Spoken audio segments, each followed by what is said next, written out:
Thank you so much for being here. First of all, good morning. Good morning. That was pretty good. Now let's try it from a Philadelphia Eagles perspective. Good morning.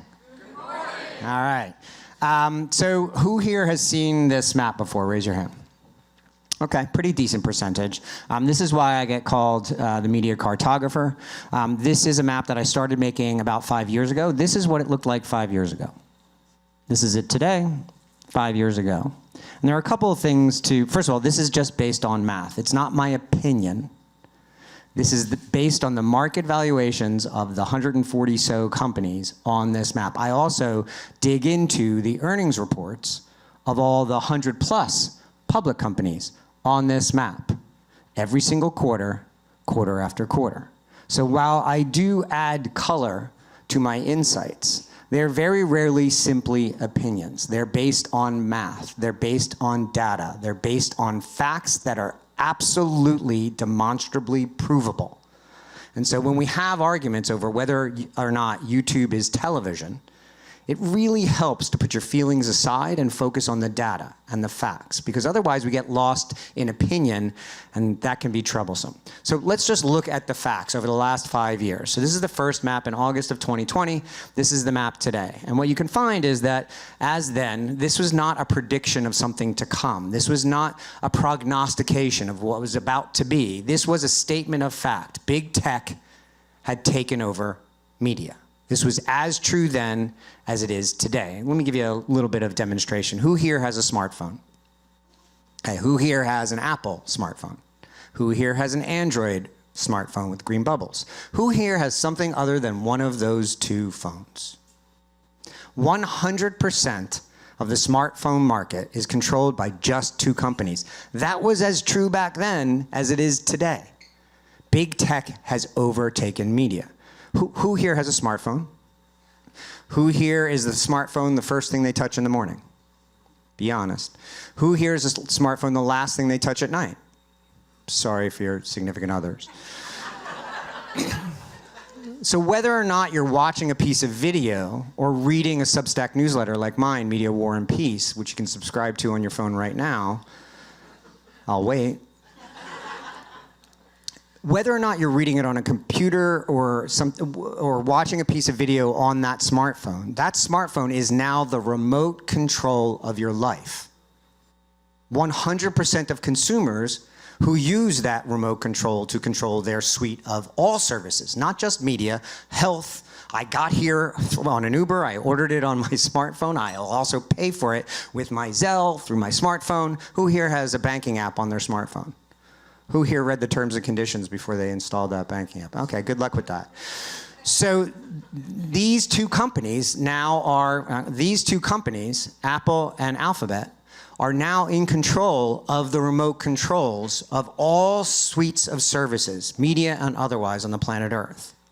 But while they are the tool, the whip, that controls our media, that controls our other lifestyle services, the user makes all of the decisions. The user uses that whip, uses that remote control. Those companies don't make the choices, the consumer does.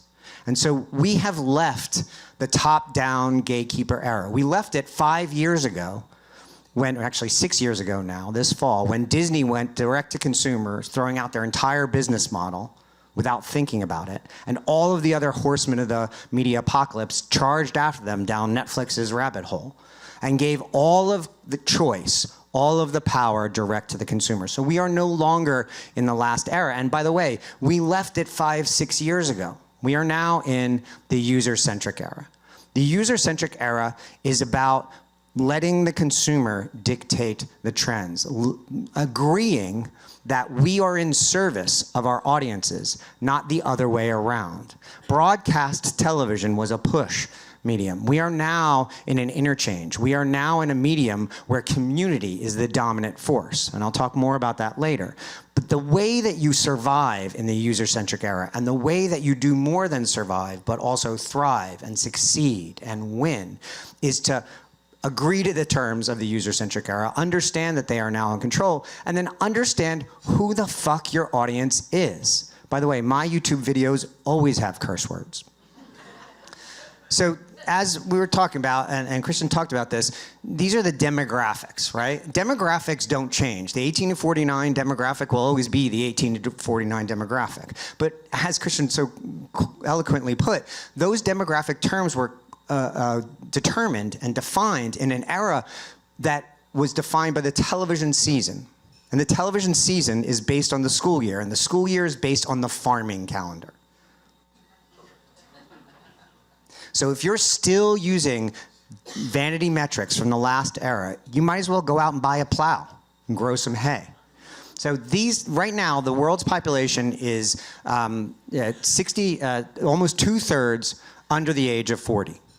And there was a time where I thought that the dividing line for media consumption and habits was over 40 and under 40. But then I dug in deeper into the demographics of the planet. There's a great book called The Fourth Turning by Strauss and Howe that talks about how generations are shaped by the context of history. And if you think about how millennials and Gen Zs have grown up, the first consumers in the history of the world with supercomputers in their pockets, to grow up on social media, the COVID, the lockdown, the first election being Donald Trump, they don't just see the world differently, they live in different worlds. And here's the thing about the planet Earth. Demographics don't age. 18 to 49 will always be 18 to 49, but generations do. These are the generations that now populate the planet Earth. Generation Alpha is now turning 12 and 13. Generation Z is turning 30 this year. Millennials are turning 45. So when the 18 to 49 demographic is entirely Gen Z and millennials, you have to think about it differently than you did 10 years ago. Generation Z and millennials are not children, they're having children. Or, very often, not. They're making very different decisions about the planet based on the context of how they were raised, and by the way, who they were raised by. So you have to understand who these generations are and the context through which they see your media, your advertising, your messages. Right now, the planet's population is 69%, almost 70% millennials and younger. The population of the planet Earth is now 70% millennials and younger. In the US, about 58% of the population are millennials and younger, and this is where Christian stole my joke. 54% of the workplace are currently millennials and Gen Z, and Gen Alpha will be in the workplace before the end of this decade. So if you're not prepared to run the world through the consumer base of 54% of the workforce, and by the way, there are now more Generation Z in the workforce than there are boomers, there are more millennials in the workforce than there are Gen X. They are not just kids, they are our bosses increasingly, right? They're starting companies, many of them. And so we need to look through the lens of our own businesses as the generations that control the dollars that run our businesses and our platforms. The key here is to not have a fear of finding out. So often, people raised their phones to take a picture of that generational breakdown. That's infinitely findable on the internet. It is just fucking math, right? And yet people have a fear of finding out. They scream things at me on LinkedIn in big, bold cap letter, and they don't put any data in their opinion. It's just all feels, right? Because they don't want to find out that the things they believe are no longer relevant. The fear of finding out is the existential crisis in the media economy right now. It is driving really bad decisions, like taking Jimmy Kimmel off the air as if that was a smart thing. $4 billion in market capitalization lost later, they're like, oops. Maybe if they had asked someone from Generation Z who works at that company, is this a good idea? What do you think? They might have found out, okay, boomer, not such a good choice. So the key is don't have a fear of finding out. Look at the data. It's all available to you. Understand what is good data and what is bad data, but also look at the data that's surrounding you. What's happened is we've added all of these choices, all these platforms, infinite choice on infinite devices. People who here has signed up for a premium streaming service, watched the heck out of something, and then canceled it before the next billing cycle? Raise your hand. You're the fucking problem. Churn is now an existential crisis in the media economy because it's never been easier to sign up for a service. It's also never been easier to cancel it. In the last year, consumers on the planet Earth, and by the way, this goes region by region, have cut back on 6% of their media. That's a half an hour of media usage per day. And this isn't just about putting down glass and going out and touching grass. This is canceling services. I may have 3 streaming services at a time, but I may use 6 of them over the course of a year. Serial churners are now 40% of all new subscribers in the SVOD environment. People who sign up and cancel 3 services over the course of a year. And this is what happens. Yes, we had this major peak in usage, and that was especially driven by COVID. This big burst of usage, this big burst of economics was all entirely created by a crisis. And that crisis has major influence. And now the world is cutting back. They're signing up for a ton of services. The average consumer has about 14 different services, but less than half of them are things that they'll never cancel. Yeah, who here has signed up and canceled either Hulu or HBO Max or Paramount Plus or Peacock in the last year? Now, who here has signed up or canceled Amazon Prime? Who here has Amazon Prime? Raise your hand. Who here has canceled it in the last year?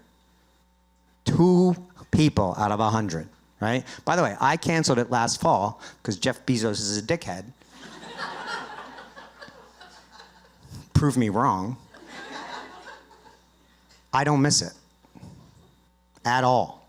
We hold on to it because we believe we're getting free shipping. That shipping ain't free. Try it out for a month. What's happening is this churnpocalypse. So pay TV is just falling off a cliff. And by the way, pay TV usage is decelerating. Cancellations are accelerating month by month by month. Watch what happened in the second half of this year after this whole Jimmy Kimmel thing, and it'll even pick up more steam. Pay TV is actually falling faster than broadcast TV right now. So this is a major change in the American landscape. But SVOD is also a churnpocalypse in and of itself. You demonstrated it earlier. In 2024, all of SVOD signed up 174 million new subscribers and lost 148 million subscribers. I don't go to business school, but I'm pretty sure the term for this is a shitty business.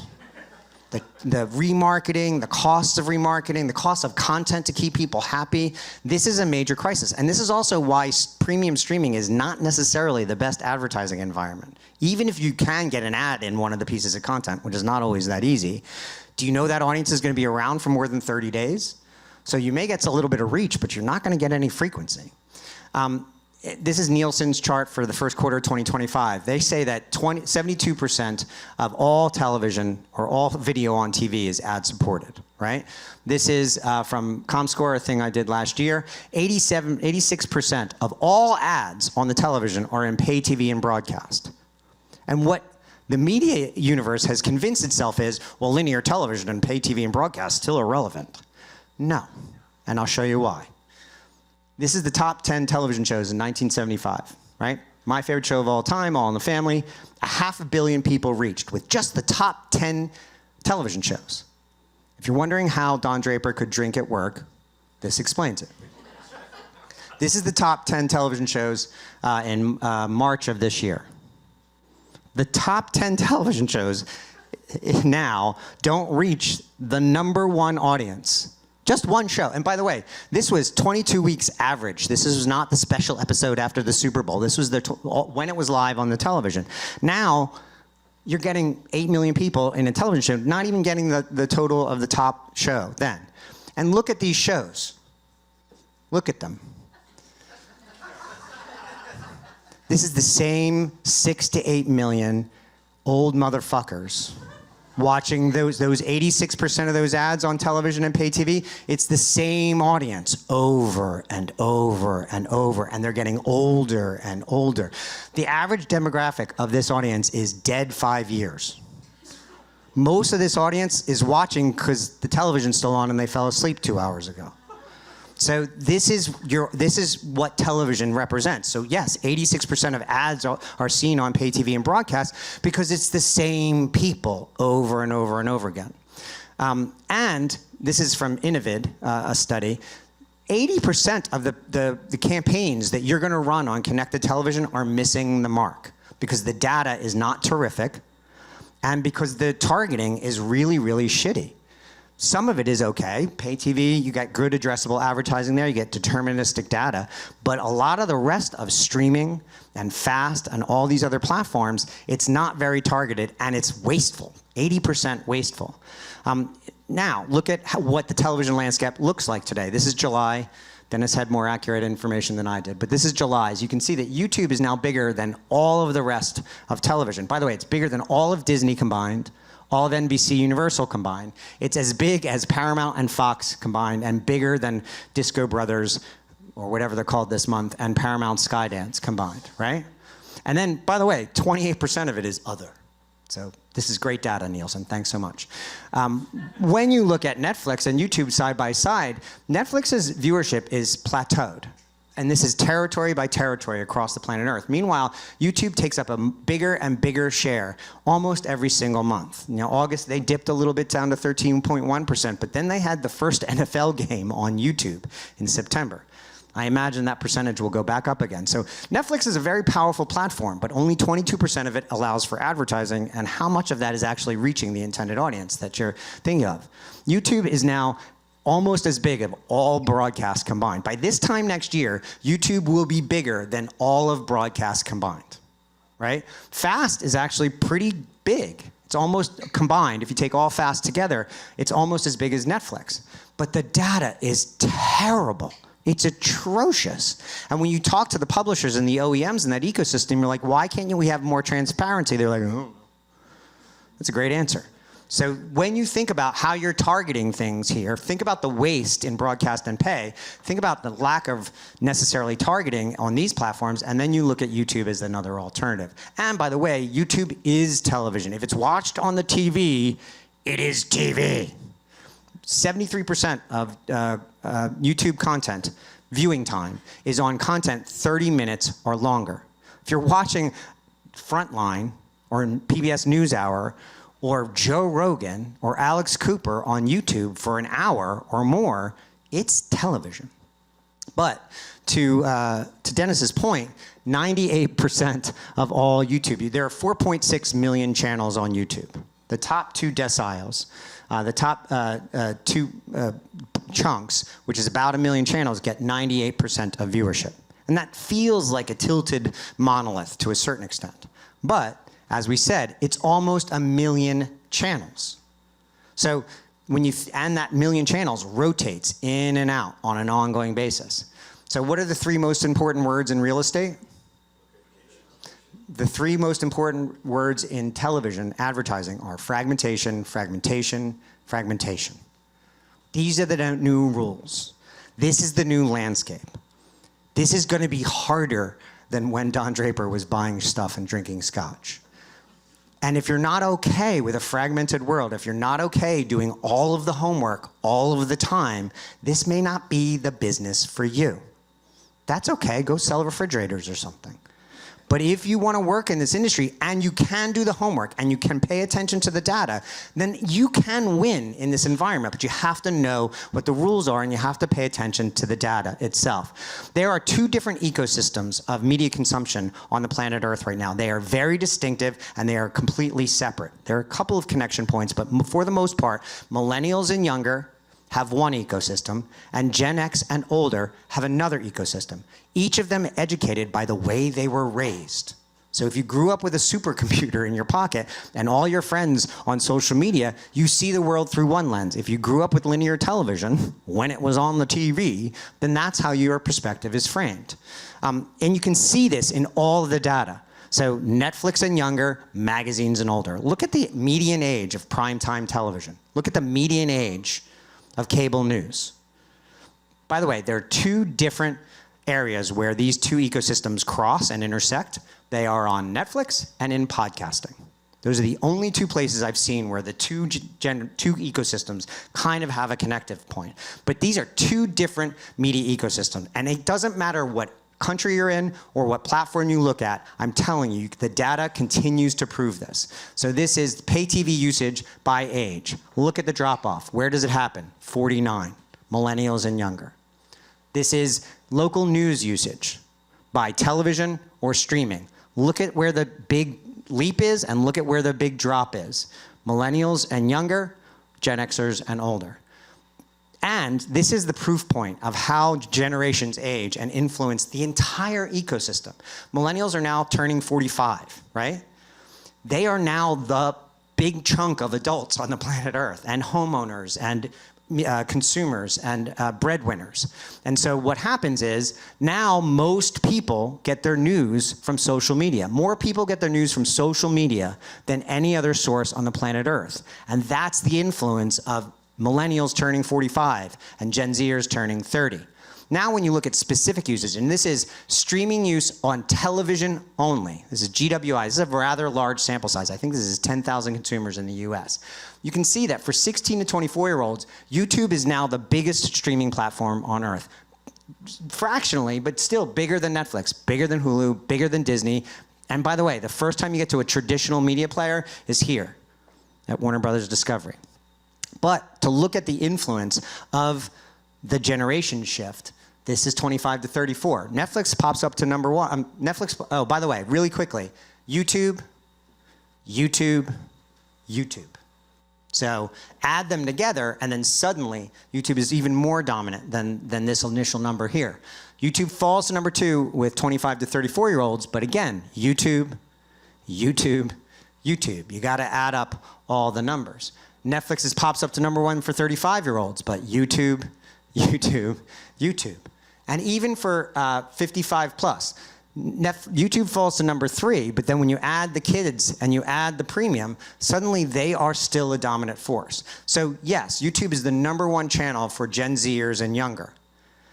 But increasingly, as millennials become the dominant adults in the United States, YouTube is just the biggest channel for everybody. And it's an incredibly powerful platform. 1 billion hours a day of YouTube is watched just on TV. That doesn't include laptops, that doesn't include phones, that doesn't include tablets. 400 million hours a month of podcasts are watched on TV. 1 billion people a month watch podcasts on television, including my podcast, Media Odyssey. You can subscribe to it right now. I'll wait. Raise your hand if you've watched a podcast on television. Raise your hand if you have someone in your house that watches YouTube on TV at least once a week. You don't have to trust my data. Look in your own lives. Do an ethnography of your own environment. Jimmy Kimmel was famously taken off the air. He famously came back on Tuesday night. Largest audience in a decade for him, 6.25 million people. By the way, less than 1% of all 18 to 49-year-olds in the United States watched it on television. In the 24 hours after he aired, 17 million people watched it on YouTube alone. That's now over 20 million. By the way, we know this was the average age of Dirt, and this was a much younger audience, median age probably 35, 36 years old. So which demographic do you want to try? Where do you want to put your dollars? And by the way, increasingly, we should think about where our dollars go and what message they send. Do you want to go to a place where 2 companies can turn off a television show in 30% of the country because they don't like it?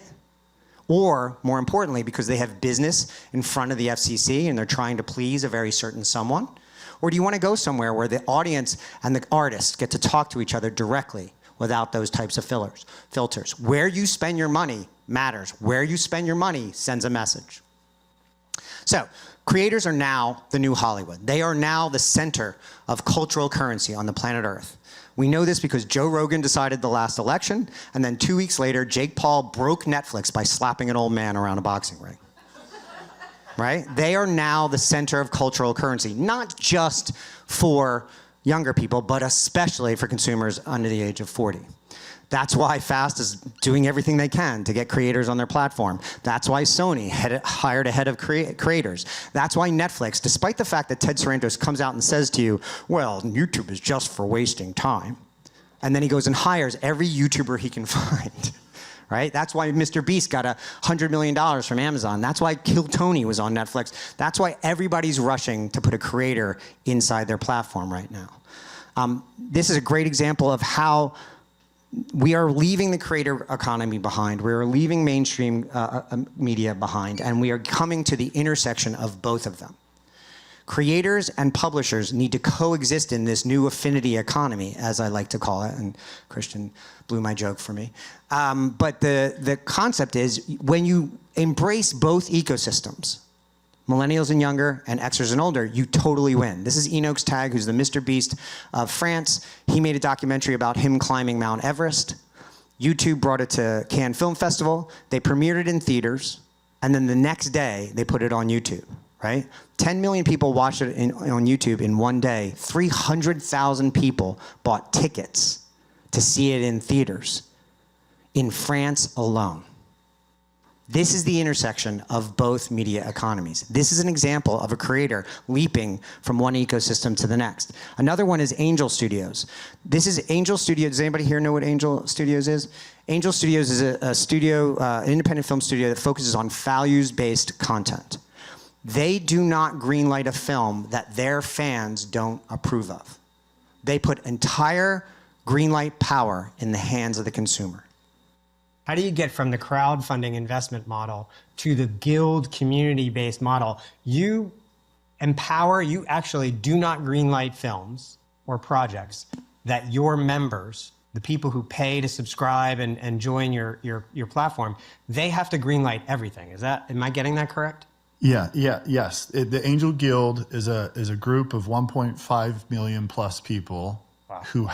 who can vote on every single project that comes into Angel. Right now, there's, I think, over 50 films being voted on inside of Angel. They are voting on those, and if they veto them, we cannot take them. This is the only studio that has ever done this, where if the audience, specifically this core group called the Angel Guild, who have joined specifically for this purpose, if they say no, we can't take a film. I can't take a film as a chief content officer. Content in other companies is very different than what I do. My job is just to build the guild and make sure that the audience and the guild and the filmmakers are talking. So the key here is, it's not about content, it's about community. The community decides it, and then they become literal evangelists for the content itself.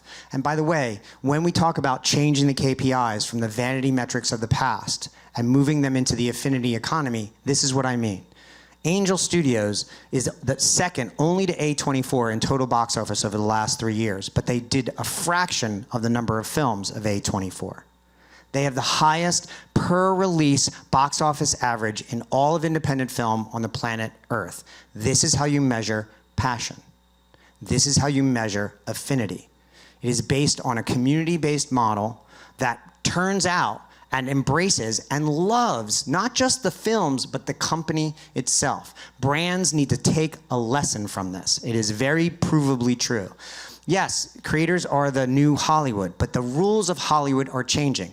Does anybody here know who Dhar Mann is? Dhar Mann is the largest creator of scripted content on the face of the earth. 5 hours of original scripted content every week. This is how he does it. If you look at a traditional studio who's trying to create for YouTube, they come in thinking 6 to 7 figure budgets per episode, where it's like, no, you have to spend, somewhere around $1,000 per minute to create scripted content, not 10,000 or even 100,000 per minute that Hollywood is used to. So it's about staying scrappy and also getting formats that get a lot of views, ideally cross-platform. Ideally cross-platform. And this is not going to be true for every piece of content, but the initial pieces of content, the test and learn model, require that you change your production to meet the rules of the creator economy. By the way, he's been so successful at this, we just launched his new FAST channel on Samsung TV Plus today, and we got a pretty decent upfront fee for it, as opposed to most deals that are just rev split. The cool thing about this is that when big brands and big publishers agree to obey the rules of the affinity economy, of the creator economy, they can be, and they are, dominant. I'll give you an example. CBC, we went to them and convinced them to take their premium long form content and put it up on YouTube. And you can see that their entertainment channels where they put the content more than doubled their viewership. And they increased their revenue on their YouTube channel by 68%. The big pushback we got internally at CBC and Channel 4 and other organizations is, well, that'll cannibalize our audience on television and on our app. And I ask people, do you have data to support that feeling? And they go, well, no, it's just obvious. I'm like, that's not data. Here's the actual data. If the hypothesis is cannibalization, you would expect that when you publish on a different platform like YouTube, it would take away from the consumption you get on your streaming service. The net result that we found from studying that was the opposite. It actually increased the engagement on our streaming service from the date it was published on YouTube. And crucially, very dramatically different audiences. Here's the CBC YouTube audience. A generation younger than its app audience, 2 generations younger than its broadcast television audience. These are dramatically different audiences because these are 2 different ecosystems. The corporate media economy has grown 3% per year over the last 5 years. The creator economy, or as I like to call it, the affinity economy, has grown 25% per year over the last 5 years. Which train do you want to ride? Where do you want to go? There or there? By the way, this is the peak for them. Now it's going to start to contract. But the cool thing is, it's not either or. It is absolutely yes and. You can embrace, you should embrace both ecosystems because that's the only way you can get to 100% of your audience. But crucially, in the affinity economy, we have to abandon the vanity metrics designed for farming and embrace these new KPIs, these new ideas around how to measure passion and fandom. I think KPIs, which I know you talk about a lot, is also a really love data. Same, absolute data geek. And I think moving away from views, which we do incredibly well with, 14 billion views last year, but views are quite a vanity metric at this point. There is how do you measure a view? What's the view the same? And moving more to that depth of engagement and thinking about watch time, and also how is our audience engaging with us? How do we actually measure that fandom? Because just because you viewed a piece of content doesn't make you a fan. And by the way, this is Jasmine Dossman. She's not from Jelly Smack. She's not from Mythical Entertainment. She runs the digital enterprises at BBC Studios, one of the oldest, most traditional companies on the face of the earth. And they have an entirely changed business model around fandom first, creator mindset. That's how Bluey became the most streamed show on the planet Earth while also having 12 million subscribers on YouTube. By the way, same thing for BBC Earth, same thing for Doctor Who, same thing for Top Gear, for criminy sake. So we have to move from traditional KPIs to key passion index. Here's an engagement metrics and the value of fandom. Here's a good example. You can see here that National Geographic has over 250 million fans on Instagram, but they have almost 0 engagement. Dream or Chris Evans has a 6.5% engagement metric. 6.5% of his 19 million fans engage on every post that he has. Look at the difference in numbers. It isn't about scale for scale's sake. It's not about subscriber numbers at scale. That's why Netflix stopped reporting subscriber numbers this year. It's about the level of fandom and the level of engagement of each consumer. This is on YouTube. You can see Jordan the Stallion has an average engagement quality of about 3.9%. Meanwhile, Comedy Central basically gets no engagement when they post. Where do you want to be? Who do you want to engage with? Who do you want to be partners with? These are the new measurements of fandom. These are the new ways to measure passion. By the way, you want a good key passion index? Here you go. Angel Studios did a Reg A offering, which is a weird way to sell securities to non-credited investors. They did a Reg A offering in August. They raised $55 million in 18 days from 40,000 people. By the way, they could have raised another 50 million, but they were capped at this. This was the regulatory limit. That is how you measure fandom. That is how you measure passion. That is a key passion index. I come up with a math, and you can look at this on my Substack newsletter, Media War and Peace, which you can subscribe to right now. I'll wait. Don't laugh. But that's my math. That's what I came up with. This is going to be particular to your own fandom, particular to your own community. But crucially, you need a community management expert inside every organization that you work in, or you're going to get lost in the sea of fragmentation. buying media, what's most critical? Outcomes. The movement of retail media on television. This is about not just reach, this is about outcomes. And outcomes are generated by people who are engaged, and engagement comes from fandom. Those are the rules of the affinity economy. And if you concentrate on the audience, if you concentrate on the user, if you put your users at the center of everything that you do, if you understand who they are, and center everything around them, which it means also including people in the room when you make big decisions who are from millennials and Gen Z, not just Xers and older, then you can do more than just survive. You can create a unified strategy, and you can put your audience at the core of your business, and you can thrive and succeed in this new era. This is where you can find all of my shit. You can take a picture now. Thank you very much. Are we doing questions now? So I'll take any questions that you have, but that is my presentation. Thank you. Also your signal to clap. Does anybody have a question? Where are you from? United States. No, I'm what's left of it anyway. What's your name and where do you work? Brand strategist, Northwestern Mutual. Cool. Wanted to ask you specifically, what role, if any, do your data supply you with the similar trajectory for the notion of brand in the new affinity? I think that's a great question. The key here is when you look at something like a Duolingo and the level of engagement that they have on their TikTok page. When you look at Crocs, who does the same thing, Levi's has a really good channel as well. These are not paid media outlets. These are content channels. The Washington Post's TikTok channel was so popular that their guy who hosted it is now leaving and starting his own daily show on TikTok. So the level of you want people to love your bank, right? Or your insurance company. I think you do both, right? Yeah, so I don't love my bank. In fact, I kind of fucking hate them. If you can give me a reason to love you, I'm gonna be devoted. And not only that, I'm gonna go out and tell people about it. But it's really, really, really important that you provide more than a checkbook, which is that even a thing anymore? But you should, you look at what Capital One is doing with their cafes around New York, and they've turned their spokesperson into a character. I don't know how well that's working for them, but I'm quoting it here. I'm not paid to do that. I'm not even a customer.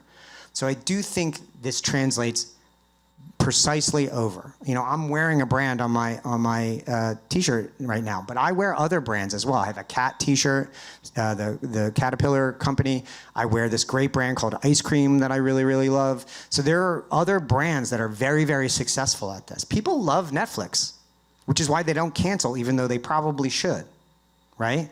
So love is something that brands used to cater to. They've lost that, because they've gotten lost in these weird KPIs that really are about making their bosses feel good and giving them something to put in their earnings report every quarter, as opposed to paying attention to what the user actually needs. Look at the unbanked in this country, right? Look at the level of disengagement that younger consumers have around financial products, and that in favor of things like Robinhood, which is, come on, let's be honest, a shell game to a certain extent. But that's because that company seemed to understand in a moment in time how to talk to a particular audience. So, put a lot of Gen Zers in the room when you're making these decisions and ask them, what's going to convince you to take a mortgage, if anything, ever? Go ahead, sir. I was going to say, dead on, you can take this the way I like to talk to my colleagues and stakeholders. We're moving from the notion of filling parts to filling hearts. Yeah. It's really, really hard to convince the folks that are on one side of the fault line versus the other. And this is really helpful in understanding the community are where the hearts are. Yeah, and with Angels. Angel is a really classic example, but there are others as well. There are restaurants, there are tons of different consumer brands out there that are adopting this and doing it quite well. Lego is a really good example. How did they transform themselves from a plastic block that hurts your feet into a film company? And yet they have, right? So there are tons of brands that have managed to do this. I only wear Adidas. There are several different reasons I do that. But there's a key element of fandom that is really crucial. But I have found that tons and tons of data and then a sharp voice connected to it really works. That's kind of what you saw here today. If you can do those two things, beat them up with actual data, and then make your points in ways that are humanistic, that they can understand. Ask them about their kids. Ask them about how their kids make decisions around finance. By the way, media illiteracy in this country is one of the most existential crises that this country has ever faced. Go out there and teach people how to have a healthy relationship with their money, and people will love you for the rest of their lives. That is how you build brand affinity. Any other questions? Way in the back. As a creator for a kids TV show, animated show, which is expensive, I'm looking for seed funding and building relationships with studios and so forth. So my mental model is a traditional TV show relationship, but given everything you're saying, how would I fund into creating a new TV show on YouTube and just getting that seed funding and exit strategy 6 months, a year out and so forth? So it's a new model. I think you dump that model and start with a character that you can afford to animate. AI has been very helpful in helping creators kind of level up to the studio level. Put those characters, even if it's a huge section of TikTok right now is people drawing shit. I don't get it, but there's a large audience for it. So if you had your artist go on and draw the character in real time and talk about the character directly to an audience, what you'll find is, do people want this? And if they do, then you're building an audience. You're building a set of intellectual property. And even if you get to the kind of micro or mid-level creator fandom, I'm not talking about 1 million followers, but 100,000, then suddenly you can go to a studio and say, hey, I already have an audience base here. Why don't you partner with me? And we can go and create the next CoComelon. CoComelon started on YouTube. It did not start as part of a large enterprise. By the way, Bluey, created by a teeny tiny little production company in Australia, of all places. And now it's the biggest hit on the planet Earth. I am a recovering television executive. I was fired by Comcast Cabletown on my 50th birthday, and I decided to go back to why I moved to New York in the first place, which was to create. And I started writing on LinkedIn every day. Every day and every day. And I looked at the stuff that didn't work, and I looked at the stuff that worked. And I leaned into the stuff that worked and learned from the stuff that didn't. Then I started a Substack newsletter, Media War and Peace, which you can subscribe to right now. Then I started a podcast, the Media Odyssey, which you can subscribe to right now. And now I'm being paid to talk to you. And I'm making more now as a creator, as the media fucking cartographer, than I ever did as an overpaid television executive. And I have way more freedom in doing so. Jimmy Kimmel and Joe Rogan both hosted a show called The Mann Show. Terrible show, pretty embarrassing in retrospect. Jimmy Kimmel went on to host Live with Jimmy Kimmel on ABC, and he's made about $250 million over the ensuing 20-some-odd years. Joe Rogan started a podcast. He's made over $500 million over the last number of years. His reach is 10 times Jimmy's reach. He decided the last election. Jimmy, try as he might, hasn't decided an election in his life.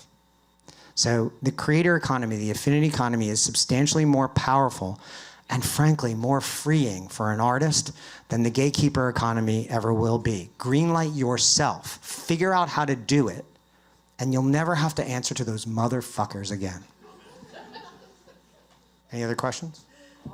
So my question is, you talk about vanity metrics and views, right? And the reason why views are used for content providers as well as media buyers is because it's consistent. Yep. What have you developed a metric that becomes ubiquitous across all of the different content sets and presentation that media buyers can leverage that measures is like key passion index? What does that look like to develop? Yeah, I think that's an excellent question, and it's going to be different for every brand. So let's take Vivo for a second, where half of your audience is on YouTube, and probably near half of your audience is on Fast. You're getting great metrics and data from YouTube. You're getting zero from Fast, right? Zero demographic information. You get hours watched. What the fuck is that, right? So I think what I would argue for you, and by the way, your platform sells albums. Your platform sells tickets to concerts. There's no question about it. It's demonstrable. When a video pops on Vivo, you can see the record pop up the charts, and you can see the concert sell a lot of tickets. It's very obvious. It's very demonstrable. I think you have to go much more towards performance metrics, meaning work with us and we will create, whether it's a QR code or some other way, to get a link to your actual transaction. Shorten the distance between view and transaction. Prove that you can do that over and over again, and then the vanity metrics will fall away, and the return on marketing investment, the return on ad spend, the provable and demonstrable transactions that you produce, which you know you can. You know you can. You've demonstrated to your artists every day, to your labels every day. They know it, they get it. That's why they funded you in the first place. So those are key passion index. Sounds kumbaya and goofy and kind of hard to define. No, it's sales, man. How quickly does someone go from a view to wearing your t-shirt? That's a passion index. How quickly do they go from watching a piece of content on your platform and buying a ticket to a concert? That's a key passion. That acceleration, that modulation, that is really, really crucial. But if you leave it to the gatekeepers to provide you the metrics you need to run your business, good fucking luck. Any other questions? I have a quick question. So there are a lot of brands and agencies here, and they primarily put their dollars into traditional CTV clerks, Hulu, Disney Plus, Paramount. But with that data, and you talked about it, it's skewed, it's convoluted, it's a bit messy, there's a lot of bot fraud. But then you show all this data about YouTube is number one in viewership in every generation. You actually can get channel information back, video level data, working but PreciseTV. Why? Nice plug. Yeah. Why is everyone putting their dollars into YouTube first before CTV when you don't even get that reporting back? Fear. I would love to give you 12 other reasons, but that's what it is. Demographic, generational fear. Xers and boomers are afraid. They're just afraid. And by the way, a lot of millennials are afraid that, well, I work in the television division of my agency, and I have a television budget. And if I put it on YouTube, that's no longer television. Is someone else going to? But you kind of have to spoon feed them along the way. By the way, I'm doing my best to beat the shit out of that mindset every single day. And people get their feelings hurt when they bring me feelings instead of facts. You almost have to not care about that. The question is, do you want to exist in 10 years or not? By the way, really crucial point here I want to make. I talk about YouTube because they're the only social video platform on the television. Today. This week, the orange president of the United States is going to announce a deal to save TikTok in the United States. He's going to give it to one of his billionaire buddies, Nepo King Ellison. We are seconds away from TikTok getting on the television set. Seconds away. That's their next move. They've already done it with Douyin in China. It's the same move. The roadmap is there. They're coming. And then when they do that, we're only minutes away from Mark Zuckerberg either buying his way or building his way onto the television set. So the picks and shovels and infrastructure you build for YouTube today will pay you huge dividends 5 years from now when TikTok and Meta and some rough beast being born in some garage somewhere comes to the television set and destroys broadcast once and for all. So build the infrastructure today for YouTube, but then you will enjoy the benefits of that when the next YouTube comes along and the next YouTube comes along. And if you want the pattern, it started with cable, then it became satellite, then there was Netflix, then there was Prime, then there was HBO Max, then there was Disney Plus. Like, we see this pattern. This is not new. We've seen history repeat itself over and over and over. The olds resist the new technology. They poo-poo it. They call it wasting time. And then suddenly it overtakes them. And suddenly we forget the olds even existed, right? So that's the moment of time we're in. And I really do think you have to beat them over the head with data, tangible, demonstrable, provable data points, not just from Precise, although Precise has great data, but from other sources as well. Show them that 80% of their connected television spend is being wasted. Do you want a job in 5 years or not?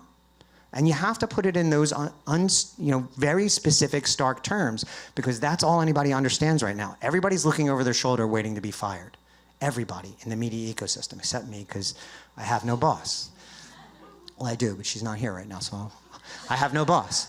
But crucially, like, you're trying to save their careers, and you have to kind of put it in those terms because that's all anybody understands right now.